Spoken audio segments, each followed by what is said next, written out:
Welcome to Issues and Answers with your host Diane Kinderwater. Issues and Answers is presented as a public service to inform, educate, and better the lives of New Mexicans. And now, Issues and Answers with your host Diane Kinderwater. Welcome to the program. I'm Diane Kinderwater here. We at KCHF TV and Issues and Answers are inviting all the candidates for the Albuquerque Public School Districts and their board of directors. Of course, the election is coming up soon. It's November 7th, which is a Tuesday. And of course, there's early voting, absentee voting. And of all the candidates who we've invited, and we've invited them all who are running, those who have accepted are our guests on our program. And we're giving them a whole half hour to share with you their ideas about APS, what they would like to see change, and what they'd like to see to get us out of being practically number 50th in the state when it comes to education. I'm pleased I'm going to be introducing you to Adrian Nogales. He's a 6th grade social studies teacher. He has a master's in curriculum and instruction, and he is running for District 2 in the APS school board, which again, the election is November 7th. So please stay with us as we introduce you to Adrian Nogales right after this. Hey America, now there's a place where we can join our voice, Real America's Voice. Real America's Voice is coming to a town near you with a grassroots approach, bringing the real voice of America together. Real America's Voice is growing our family of networks across the country, and soon you could be part of that change. Download the Real America's Voice app and join other Americans just like you across the country, coming together for real change. Oftentimes they say that those who vote in the APS school board elections, there are very few of us who do that. Perhaps it's because we don't know who the candidates are. Well, here we at KCHF TV and Issues and Answers are introducing you to the candidates. So there's no excuse. You can't bypass that APS election because you will know who the candidates are. And today you'll know Adrian Nogales. He is a 6th grade teacher and he's running for District 2. So welcome to the program, Adrian, and congratulations for throwing your hat into the race. Thank you for having me. Where is District 2? So District 2 is Taylor Ranch and everything over to the Cibola Volcano Vista cluster. It also includes Corrales Elementary and goes almost over to St. Joseph Street, headed towards St. Pius. Big cluster, huge as district. They say, very few people turn out for APS elections. This time, of course, this year it's going to be with the general election, the election on November 7th. So perhaps more people will be voting this time around. Yes, voting for Adrian Nogales and voting for the mill levy also. two mill levies, I think they're on there. Adrian, tell us a little bit about yourself. Well, first and foremost, I just want to say that my viewpoints do not reflect my staff or my school. They are my own, and I think they're part of a growing sentiment in the community that our district is not safe, especially in the high schools and the middle schools. Talk about school safety and guns in the schools. We had 17 found last year. We've had 4 already found this year. A janitor shot by a middle schooler in the summer, and they're copping plea deals with school shooters. My wife is also a teacher, so it's very nice. I have someone to bounce ideas off of. She is a high school French teacher, and the two of us, she previously worked with APS, and after reading our contracts in and out during the pandemic particularly, there was a position that opened in Rio Rancho, and we got her over there as soon as we could. And I'm in APS for the long haul. My wife is from Spain. I'm from Albuquerque. Everywhere you look in the district, there's just a lot of things that are happening, a lot of money that's being spent erroneously, and there's just a lot of graft and greed within the Twin Towers at APS at the hierarchy. In January, the former number 3 of APS is getting ready to go under federal grand indictment for embezzlement, and 53 members of APS's hierarchy are being subpoenaed in that. No one's talking about it. There's just a lot of things going on in the district, but in particular... And that's the Cheryl Stapleton embezzlement, correct? Yeah, Cheryl Stapleton Williams, right. About $5 million? Yeah, that's just it, 5.1 or 5.9, that are trying to figure that out. But yes. So that's upset you as a school teacher, as a parent, as a citizen resident of Albuquerque, as it has upset many people. Right, absolutely. That and a variety of other issues. But the school shootings being ignored and really affect me because my school feeds into West Mesa High School that had 4 shootings last year. And on the 4th shooting, the district came out and said it was an accidental shooting. The kid did an accidental discharge. That's their rhetoric. There's just not that they're going to do anything, or that they're going to send police to the school, or that APS Police Chief Steve Gallegos is going to do anything. Nobody is doing anything. And I've talked to the Fed reps, which are, they're like the Congress members of the union at West Mesa, and teachers are scared over there. Students are scared.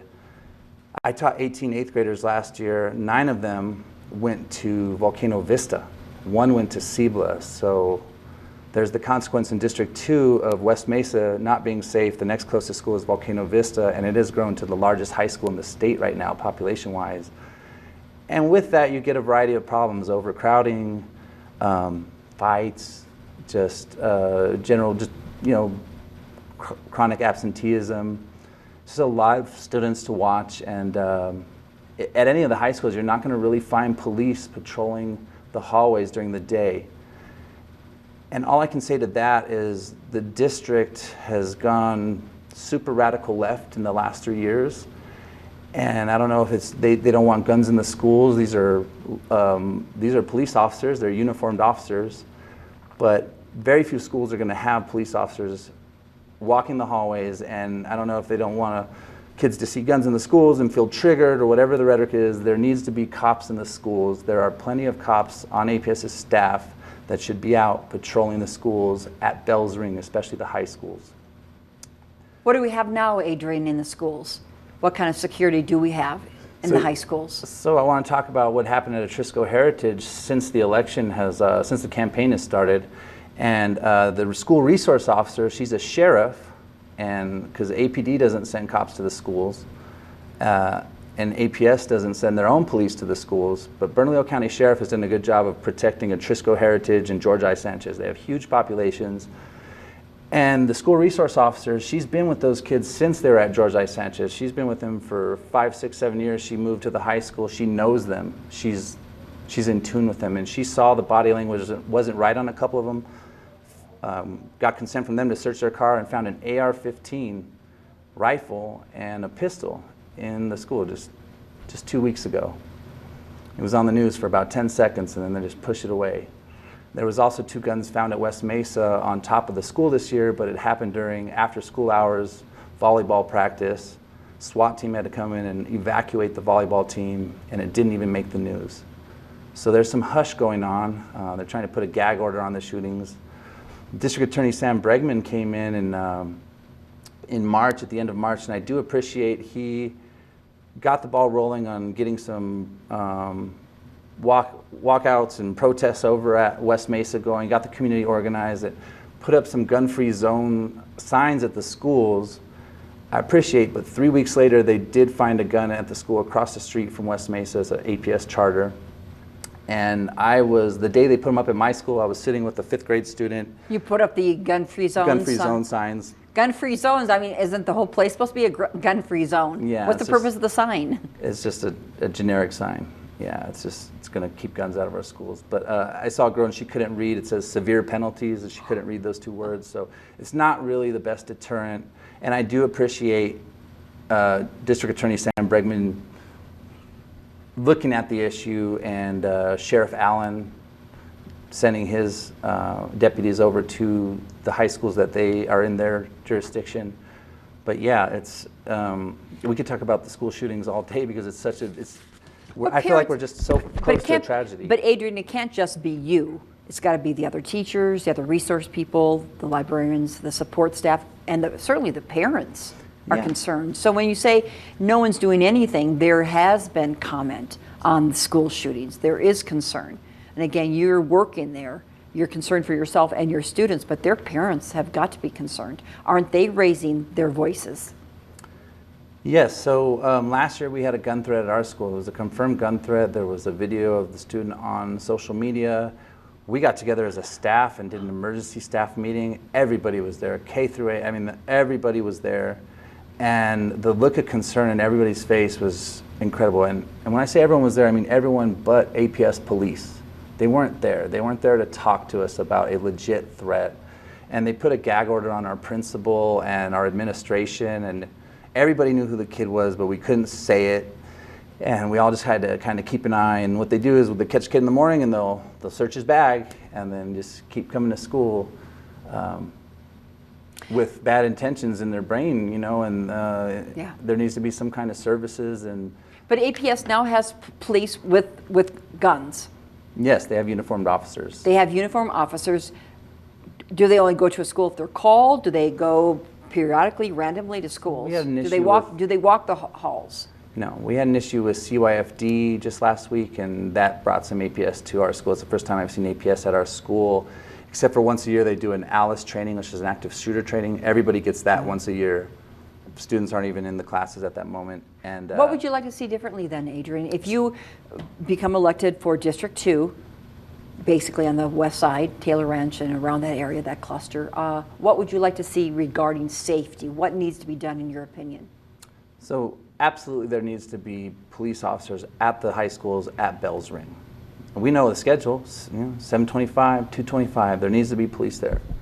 Especially at the schools, the 17 schools where they found guns, or anywhere where they found guns, or just the high schools, all the high schools.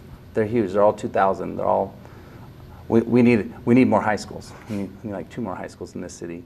And I've written everybody in the hierarchy about a wonderful program I saw in San Angelo, Texas. I was a teacher there for 1 year, and the police actually owned a esports gaming trailer, and they went to all the schools. Now that's a small district, it's like the size of Santa Fe, but they went to all the schools, and kids played cops and games, and there would be 2 cops playing and 2 cops out mingling with this line of every student just waiting. And anyone I'm sorry, what was it? It was a trailer? It's an Kind of like esports our trailer.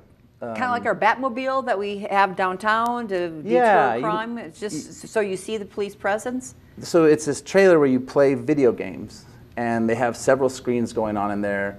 I think you can play like 20 students at a time, and it's just so when you're thinking of how do you solve this societal issue of guns, there is no answer to it. We can't go and there's nothing. We have to come together and think outside the box.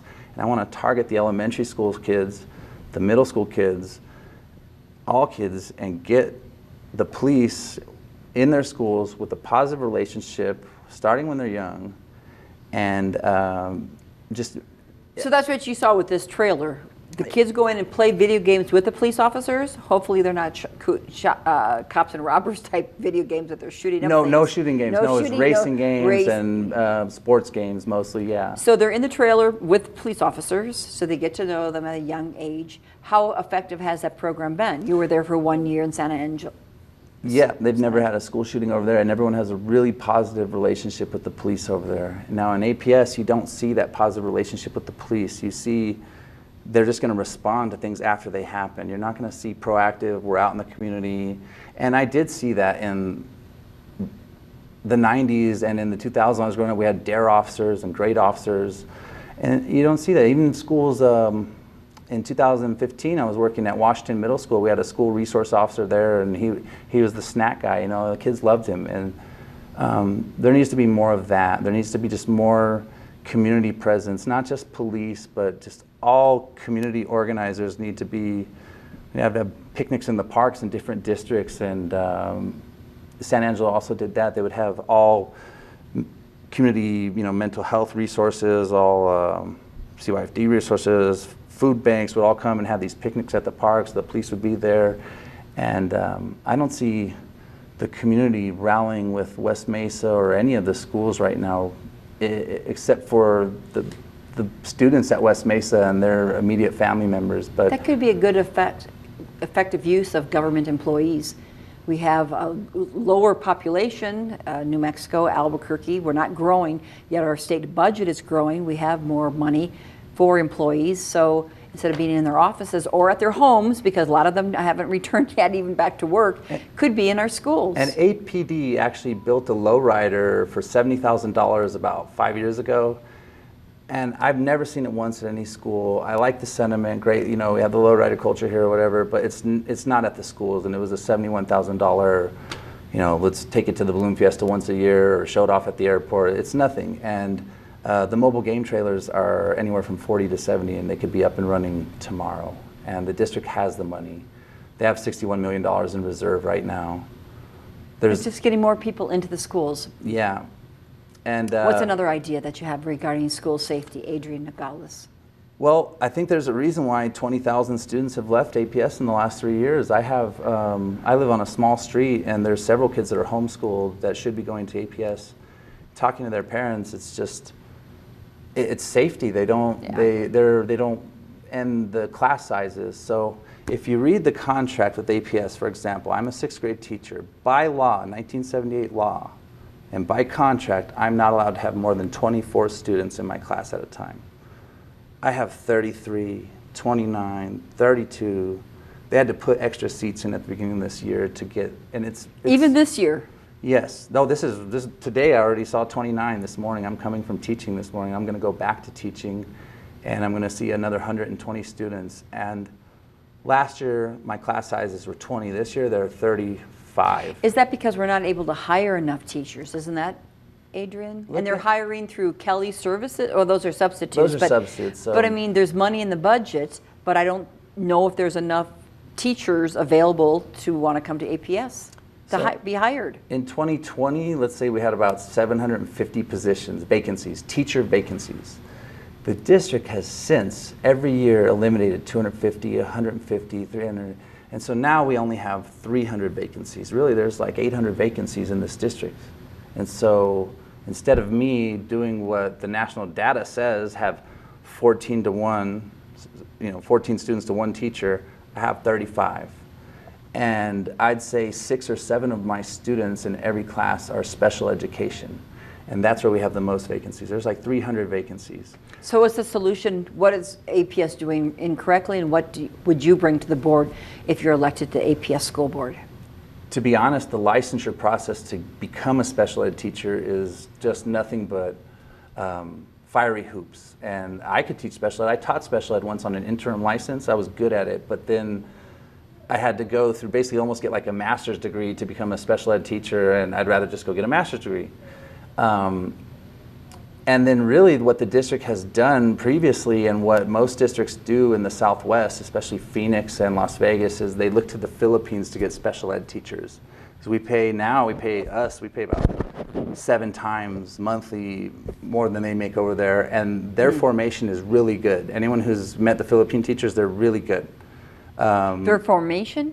Yeah, like their whoever taught them how to be teachers, their pedagogy, their practice. They're good teachers. And a lot of them are really good at our critical needs subjects, math and science. So I don't know why we don't have like a representative over in Manila recruiting hardcore and helping them with their licensure. The problem is they come on a J1 visa, and they only come for 3 years, and they expire, and they have to go. And the districts, Santa Fe and Albuquerque, have tried to extend their visas, and it's just government hoops. So if we could get, really, like Phoenix gets 200, 300 Philippine teachers every year, and I don't see why we shouldn't be doing that. We pay more than Phoenix. We ought to do that. Or train our teachers the same way those Filipino teachers have been trained. Maybe that's the idea too. Yeah, they're get good. UNM to go over to the Philippines and find out what they're being taught, or how they're being taught differently than our teachers. Yeah, APS also takes teachers from Spain and Mexico, and they're really good too. The ones that are licensed through their governments, yeah. Okay, so what would you do as school board member? We need to hit up the Philippines hard. I mean, there's got to be... In a positive way. Yeah, we need to recruit teachers in the Philippines, and I've actually been in contact with the Asian American Society in Albuquerque, and I think they like that sentiment, but the problem here too is housing. And there's some districts in Arizona right now that are building their own housing and then renting it to teachers. Think outside the box. APS is a huge landowner, and they're gentrifying Los Ranchos left and right. They're closing every school in Los Ranchos, prime real estate.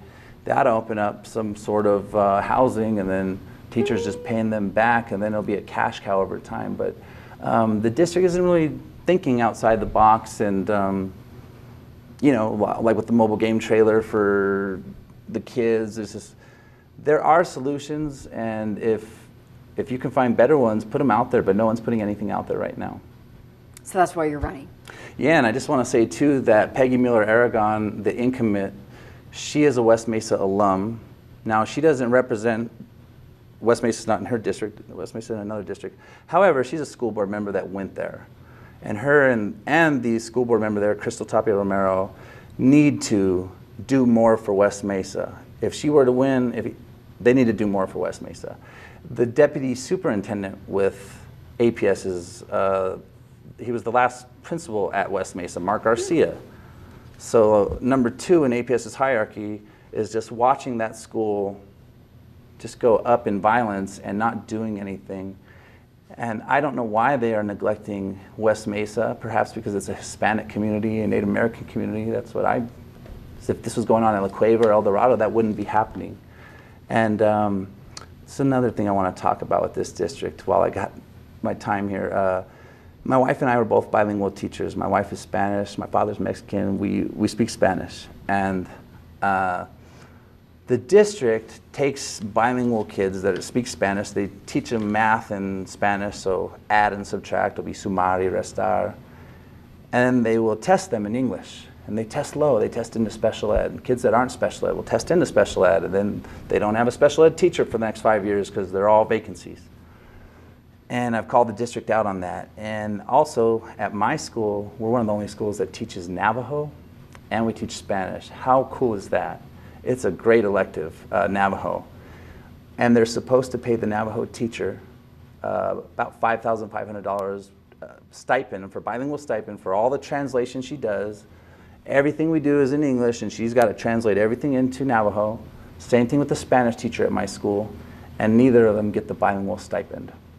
And I've inquired about this with the district. And the district points to my school points to the district points back to the union points back to the school. It looks like racism to me. When you're not paying the bilingual stipend 5 years after Yazzie Martinez says that, and in Yazzie Martinez you can read, it's very clear, it says, you can't use money as an excuse. What do the teachers who are teaching these courses, Spanish, well, they're not teaching the course, they're just translating? Or they're teaching Spanish and they're teaching Navajo. But the district, if you go and you read the contract, it's real bunch of fluff written in there about how you get the bilingual stipend. And it's basically a certain percentage of your students need to be blah, blah, blah. It's just, if you're teaching Navajo, or you're teaching Spanish, or you're teaching Hebrew, or you're teaching French, or you're teaching any foreign language, it's bilingual by definition of 2 languages. And the district plays with the contract, and they Well, I'm not thinking teaching French would receive a bilingual stipend. They're not receiving it. That's their course that they're teaching. Right. None of them are receiving bilingual stipends. Right. None of the language teachers. And as a because it's a course that they're teaching. Yeah, but still, if you want to get into bilingual, they're not paying bilingual stipends to teachers. And so, okay, if you don't want to pay French, what about Spanish and Navajo, which you're not even taking care of? Okay. Believe it or not, we have 4 minutes left. We got into school safety. What about our truancy? What about the low reading? What about gender identity in the schools? So we've got 4 minutes left here, Adrian. So I just want to warn everybody about the other candidate being sponsored by the teacher union, Rolanda Warito. The teacher union, and if you go and look at the contracts, they are setting themselves up for, it's just the culture war. And you call it, what they're putting into the schools and what they're putting into teachers' brains and into students' brains is called social emotional learning. Example, I can't tell a parent that their kid is a bully. I need to say, your child exhibits leadership qualities, but they don't know how to distribute them. It's like I'm supposed to say that if I call a parent. I have a script. So they're trying to script teachers, and will a parent even understand what you're saying about their student? No, I'm just going to say your child's a bully. I'm not going to do that.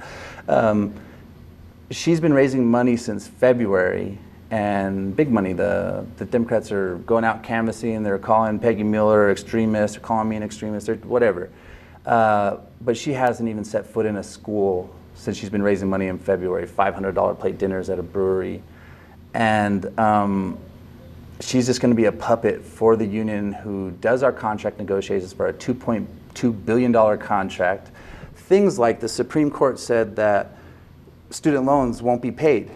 Well, APS is paying teachers student loans. They're subverting the Supreme Court. APS is saying that they are right and the Supreme Court is wrong, and they're paying teachers who apply, who get with the program, union members who play well and go along with the puppet masters, will get their student loans paid to the tune of about $5,400 per teacher. Go ahead and read the contracts with APS.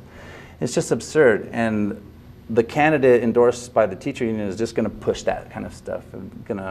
Is your voice being heard anyplace else, Adrian? I'm the least heard candidate, and that's a shame because I'm not really into social media. I don't have a website.